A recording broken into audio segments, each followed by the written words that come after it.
Hello, today we're going to be showing you how to transition your full face mask into a prescription full face mask. The product we're introducing today is our full face mask optical lens frame.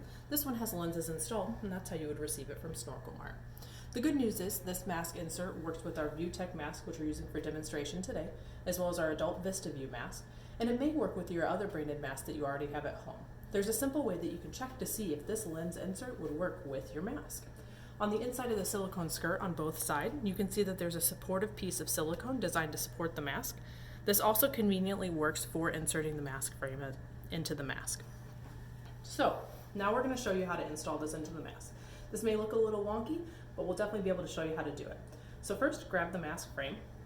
My recommendation is to take it at a slight angle so you can kind of tuck it into the mask, and make sure that the space on the side of the frame here tucks around that piece of silicone.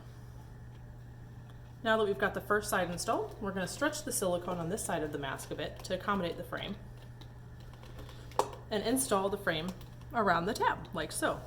As you can see, the mask frame is tucked behind the nose piece of the mask, so you want to bring it up on so it's sitting on like it would on your face on a nose. So simply pull it up a little bit, adjust it, and you're good to go.